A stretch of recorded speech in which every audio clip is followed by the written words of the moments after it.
Okay, ಈಗ ಎಲ್ಲ ಒಂದು ಪ್ರಾಣಾಯಾಮಗಳ ನಂತರದಲ್ಲಿ ಅಂದರೆ ಈಗ ಆಲ್ರೆಡಿ ನಮಗೆ ಗೊತ್ತಿದ್ದಂತೆ ಕಪಾಲಭಾತಿಯನ್ನು ಅಭ್ಯಾಸ ಮಾಡಿದ್ವಿ, ನಾಡಿ ಶೋಧನವನ್ನು ಮಾಡಿದ್ವಿ, ಶೀತಳಿ ಮಾಡಿದ್ವಿ, ಭ್ರಾಮರಿ ಪ್ರಾಣಾಯಾಮವನ್ನು ಅಭ್ಯಾಸ ಮಾಡಿದ್ವಿ. ಇನ್ನು ಪ್ರೋಟೋಕಾಲದಲ್ಲಿ ಇದ್ದಂತೆ ಕೊನೆಯದಾಗಿ ಈ ಒಂದು ಧ್ಯಾನ ಅಂದರೆ ಮನಸ್ಸಿನ ಏಕಾಗ್ರತೆ, ಮೆಡಿಟೇಷನ್ ಅಂದರೆ ಹರಿದಾಡುವಂತಹ ಮನಸ್ಸನ್ನು ಒಂದು ಕಡೆಗೆ ಕಾನ್ಸಂಟ್ರೇಷನ್ಗೆ ತರ್ತಕ್ಕಂಥದ್ದು. Fluctuate mind converted into the peaceful mind. ಯಾರ್ದು ಅಚಂಚಲ ಮನಸ್ಸಾಗಿದೆ ಅದನ್ನು ಒಂದು ರೀತಿ ಶಾಂತಯುತ ಮನಸ್ಸನ್ನಾಗಿ ಪರಿವರ್ತನೆ ಮಾಡಲಿಕ್ಕೆ ನಾವುಗಳು ಕಣ್ಣು ಮುಚ್ಚಿ ಈ ರೀತಿ ಧ್ಯಾನ ಸ್ಥಿತಿಯಲ್ಲಿ ಕುಳ್ಕೊಂಡಾಗ ಮಕ್ಕಳ ಮನಸ್ಸು ಕೂಡ ಭಾಳ ಪ್ರಶಾಂತವಾಗಿ ಆಗ್ತದೆ, ಏಕಾಗ್ರತೆಗೆ ಬರ್ತದೆ, ಒಳ್ಳೆಯ ಮೆಮೊರಿ ಪವರ್ ಇಂಪ್ಲಿಮೆಂಟ್ ಆಗ್ತದೆ. ನಾವುಗಳು ಮಕ್ಕಳನ್ನು ಸಂಪೂರ್ಣವಾಗಿ ಒಂದು ಒಳ್ಳೆಯ ಹಾಡನ್ನು ಕೇಳಿಸ್ತಾ ಅಥವಾ ಒಂದು ಒಳ್ಳೆಯ ಒಂದು ಭಜನ್ಸನ್ನು ಅಂದರೆ ಒಂದು ಭಕ್ತಿಗೀತೆಯನ್ನು, ಒಂದು ಫ್ಲೋಟ್ ಮ್ಯೂಸಿಕ್ಕನ್ನು ಕೇಳಿಸ್ತಾ ಈ ರೀತಿಯಲ್ಲಿ ನಾವುಗಳು ಮಕ್ಕಳ ಒಂದು ಮನಸ್ಸನ್ನು ಕೇಂದ್ರೀಕರಣಗೊಳಿಸಲಿಕ್ಕೆ ಧ್ಯಾನವನ್ನು ಅಭ್ಯಾಸವನ್ನು ಮಾಡಿಸ್ಬೇಕಾ ದಿನ. ಈ ರೀತಿ ಕೈಗಳು ಚಿನ್ಮುದ್ರದಲ್ಲಿ ಇಟ್ಕೊಂಡಿರ್ತೇವೆ, ಬೆನ್ಮೂಳೆ ನೇರವಾಗಿರ್ತದೆ. ಈ ರೀತಿಯ ಸಿದ್ಧಾಸನ, ಪದ್ಮಾಸನ, ಅರ್ಧ ಪದ್ಮಾಸನ, ಸುಖಾಸನ ಅಥವಾ ವಜ್ರಾಸನ, ಯಾವ ಆಸನ ಯಥೇಚ್ಛವಾಗಿ ಹೆಚ್ಚು ಕಾಲ ಕೂತ್ಕೊಳ್ಳಿಕ್ಕೆ ಮಕ್ಕಳಿಗೆ ಸರಳವಾಗಿರ್ತದೆ ಅಂಥ ಆಸನವನ್ನು ನಾವುಗಳು ಅಭ್ಯಾಸವನ್ನು ಮಾಡುವಂಥ ಸಂದರ್ಭದಲ್ಲಿ ಮಕ್ಕಳಿಗೆ ಸೂಚಿಸಬೇಕು. ಆ ಆಸನದಲ್ಲಿ ಕುಳಿತು ಈ ರೀತಿಯಲ್ಲಿ ಧ್ಯಾನವನ್ನು ಮಾಡಿಸಬೇಕು. ಧ್ಯಾನವನ್ನು ನಿರಂತರವಾಗಿ ಮಕ್ಕಳು ಅಭ್ಯಾಸ ಮಾಡೋದ್ರಿಂದ ಯಥೇಚ್ಛವಾಗಿ ಮಕ್ಕಳ ಮನಸ್ಸು ಕಾನ್ಸಂಟ್ರೇಟ್ ಬರುತ್ತದೆ. ಜೊತೆಗೆ ಧ್ಯಾನವನ್ನು ನಿರಂತರವಾಗಿ ಮಕ್ಕಳು ಅಭ್ಯಾಸ ಮಾಡ್ತಾ ಹೋಗೋದ್ರಿಂದ ಯಥೇಚ್ಛವಾಗಿ ಮಕ್ಕಳ ಮನಸ್ಸು ಬಹಳ ಶಾಂತಿಯುತವಾಗಿ ಆಗ್ತದೆ. ಧ್ಯಾನ ಮಾಡೋದ್ರಿಂದ ಮಕ್ಕಳಲ್ಲಿ ತಾಳ್ಮೆ ಗುಣ ಬೆಳೀತದೆ. ಧ್ಯಾನವನ್ನು ನಿರಂತರವಾಗಿ ಅಭ್ಯಾಸ ಮಾಡ್ತಾ ಹೋಗೋದ್ರಿಂದ ಮಕ್ಕಳಲ್ಲಿ ಯಥೇಚ್ಛವಾಗಿ ಸಹಕಾರದ ಮನೋಭಾವನೆ, ಒಳ್ಳೆಯ ಮನಸ್ಥಿತಿ, ಗುರು ಹಿರಿಯರಿಗೆ ಗೌರವಿಸ್ತಕ್ಕಂಥ ಮನೋಭಾವನೆ, ಹೀಗೆ ಹಲವಾರು ಅಂಶಗಳನ್ನು ಯಥೇಚ್ಛವಾಗಿ ಧ್ಯಾನ ಅಭ್ಯಾಸ ಮಾಡೋದ್ರಿಂದ ಮಕ್ಕಳ ಮನಸ್ಸು ಅಂದರೆ ಎಷ್ಟೇ ಅದು ಕಠೋರ ಮನಸ್ಸಾಗಿದ್ದರೂ ಕೂಡ ಒಳ್ಳೆಯ ಪ್ರಶಾಂತಯುತವಾದಂಥ ಮನಸ್ಸಾಗಿ ಪರಿವರ್ತನೆಗೊಳ್ಳುತ್ತದೆ. ಅದಕ್ಕಿಂತ ಪೂರ್ವದಲ್ಲಿ ಮಕ್ಕಳ ಮನಸ್ಥಿತಿ ಅನ್ನುವಂಥದ್ದು ಮೃದುವಾಗಿ ಹೂವಿನಂತೆ ಅರಳ್ತಾ ಬರ್ತದೆ. ಯಾರು ಮಕ್ಕಳು ನಿರಂತರವಾಗಿ ಈ ರೀತಿ ಬೆನ್ಮೂಳೆಯನ್ನು ನೇರ ಮಾಡಿ ಕೂತ್ಕೊಂಡು ಧ್ಯಾನಾಸಕ್ತರಾಗಿ ಮನೆಯಲ್ಲಿ ತಂದೆ ತಾಯಿಗಳನ್ನು ನೆನೆಸ್ಕೊಳ್ತಾ, ಗುರುಗಳನ್ನು ನೆನೆಸ್ಕೊಳ್ತಾ, ಭಕ್ತಿ ಭಾವನೆಯೊಂದಿಗೆ ನಿರಂತರವಾಗಿ ಯೋಗಾಭ್ಯಾಸವನ್ನು ಮಾಡುವಂಥ ಸ್ಥಿತಿನಲ್ಲಿ ಕೊನೆಯ ಒಂದು 5 ರಿಂದ 10 ನಿಮಿಷಗಳ ಕಾಲ ಧ್ಯಾನವನ್ನು ಅಭ್ಯಾಸ ಮಾಡ್ತಾ ಹೋಗೋದ್ರಿಂದ ಧ್ಯಾನ ಮನುಷ್ಯನನ್ನು ಜ್ಞಾನವಂತನನ್ನಾಗಿ ಮಾಡ್ತದೆ. ಧ್ಯಾನ ಮನುಷ್ಯನ ಮನಸ್ಸನ್ನು ಗಟ್ಟಿಗೊಳಿಸ್ತದೆ. ಧ್ಯಾನ ಮನುಷ್ಯನ ಮನಸ್ಸನ್ನು ಶಾಂತಿಯುತವನ್ನಾಗಿ ಮಾಡ್ತದೆ.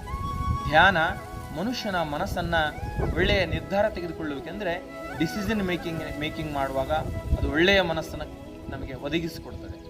ಧ್ಯಾನ ಒಳ್ಳೆಯ ಆರೋಗ್ಯಕರ ಪರಿಸರವನ್ನು ನಮಗೆ ಬೆಳೆಸ್ತದೆ. ಧ್ಯಾನ ಒಳ್ಳೆಯ ಒಂದು ಉಸಿರಾಟದ ಕ್ರಿಯೆಯನ್ನು ಮಾಡ್ತಾ ಹೋಗೋದ್ರಿಂದ ನಮ್ಮ ಒಂದು ಶ್ವಾಸಕೋಶಕ್ಕೆ ಶಕ್ತಿಯನ್ನು ಕೊಡ್ತದೆ. ಧ್ಯಾನ ನಮಗೆ ಕಾನ್ಸಂಟ್ರೇಷನ್ ಕೊಡ್ತದೆ. ಧ್ಯಾನ ನಮಗೆ ಏಕಾಗ್ರತೆಯನ್ನು ಕೊಟ್ಟು ಮನಃಶಾಂತಿಯನ್ನು ಅಭಿವೃದ್ಧಿಗೊಳಿಸ್ತದೆ. ಎಲ್ಲ ಲಾಭವನ್ನು ನೋಡಿದಾಗ ಮಕ್ಕಳು ಅದು ಪ್ರತಿ ಶನಿವಾರ ನಾವು ಏನು ಮಾಸ್ಪಿಟಿ ನಂತರದಲ್ಲಿ ಕೂಡಿಸಿ ಕುಳಿತು ಮಾಡುವಂಥ ವ್ಯಾಯಾಮಗಳೊಂದಿಗೆ ಧ್ಯಾನಾಭ್ಯಾಸ ಮಾಡಿಸ್ತೀವಿ.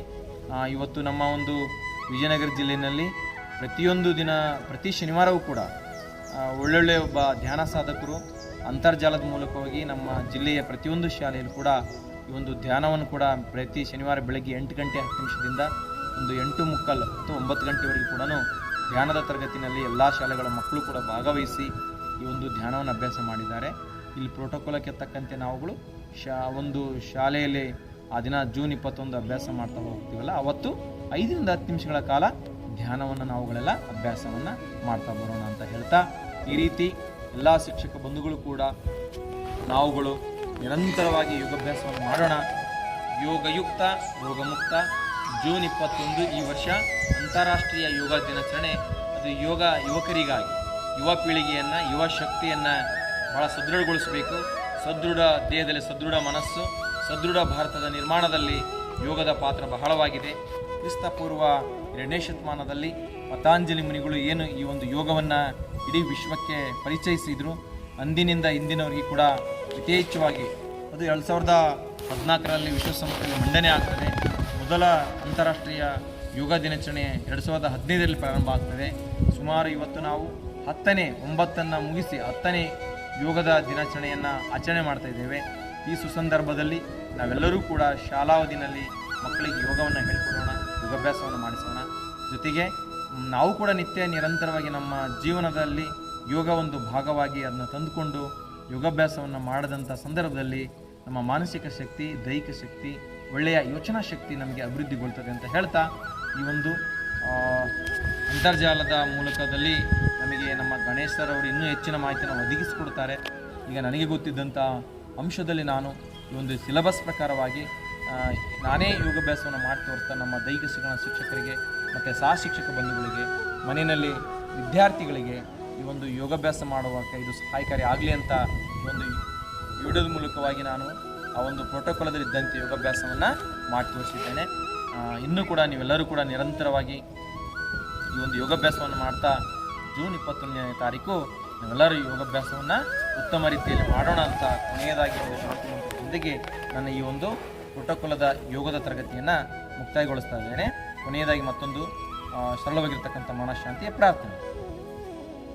ಯೋಗೇನ ಚಿತ್ತಸ್ಯ ಪದೇನ ವಾಚ ಮಲಂ ಶರೀರಸ್ಯ ಚ ವೈದ್ಯಕೇನ ಯೋಪಾಕರೋತಂ ಪ್ರವರಂ ಮುನೇನ ಪತಂಜಲಿಂ ಪ್ರಾಂಜಲಿರಾನತೋಸ್ಮಿ. ಸರ್ವೇ ಜನಃ ಸುಖಿನೋ ಭವಂತೋ, ಲೋಕಾಃ ಸಮಸ್ತಾಃ ಸುಖಿನೋ ಭವಂತೋ, ಸಮಸ್ತ ಸನ್ಮಂಗಲಾನಿ ಭವಂತೋ. ಓಂ ಶಾಂತಿ ಶಾಂತಿ ಶಾಂತಿ. ಸಹನಾವವತೋ ಸಹನೌ ಭುನತ್ತೋ ಸಹ ವೀರ್ಯಂ ಕರವಾವಹೈ. ತೇಜಸ್ವಿನಾವಧೀತಮಸ್ತೋ ಮಾ ವಿದ್ವಿಷಾವಹೈ. ಓಂ ಶಾಂತಿ ಶಾಂತಿ ಶಾಂತಿ. ಅಂತರಿಕ್ಷಕಂ ಶಾಂತಿ, ದೈವರ್ಕ್ಷಕಂ ಶಾಂತಿ, ಭಾವರ್ಕ್ಷಕಂ ಶಾಂತಿ, ಜೀವರ್ಕ್ಷಕಂ ಶಾಂತಿ. ಓಂ ಶಾಂತಿ ಶಾಂತಿ ಶಾಂತಿ. ಈ ರೀತಿ ಯೋಗಾಭ್ಯಾಸದ ಅಂತಿಮ ಒಂದು ಎಂಡಿಂಗ್ ಪ್ರಾರ್ಥನೆಯನ್ನು ಹೇಳಿ ಸಂಪೂರ್ಣವಾಗಿ ಹಣೆಯನ್ನು ಮುಂದಕ್ಕೆ ಬಾಗ್ತಾ ಓಂ ತಾಯಿಗೆ ನಮಸ್ಕರಿಸಿ ಹಣೆಯನ್ನು ಉತ್ತಾ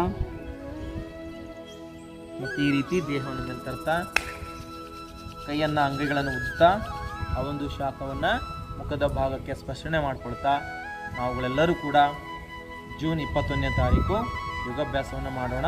ಅದು ಕೇವಲ ಜೂನ್ 21ಕ್ಕೆ ಸೀಮಿತವಾಗದೆ ಯೋಗ ನಿತ್ಯ ನಿರಂತರವಾಗಲಿ, ಯೋಗ ನಮ್ಮ ಜೀವನದ ಭಾಗವಾಗಲಿ ಅಂತ ಹೇಳ್ತಾ ಯೋಗಯುಕ್ತ ಜೀವನ, ರೋಗಮುಕ್ತ ಜೀವನ, ಯೋಗಯುಕ್ತ ರೋಗಮುಕ್ತ ನಮ್ಮ ಮನಸ್ಸು ಮತ್ತು ಜೀವನ ಆನಂದಮಯವಾಗಿರಲು ಯೋಗಾಭ್ಯಾಸ ಅನ್ನುವಂಥದ್ದು ನಿಮಗೆ ಹೆಚ್ಚು ಸಹಾಯಕಾರಿ ಆಗಿರುತ್ತದೆ ಅಂತ ಈ ಮೂಲಕ ಹೇಳ್ತಾ ನಾನು ಒಂದು ಮಾಹಿತಿಯನ್ನು ಮುಕ್ತಾಯಗೊಳಿಸ್ತಾ ಇದ್ದೇನೆ. ಎಲ್ಲರಿಗೂ ಕೂಡ ವಂದನೆಗಳು. ಓಂ ಶಾಂತಿ ಶಾಂತಿ ಶಾಂತಿ. ಜೈ ಪತಾಂಜಲಿ.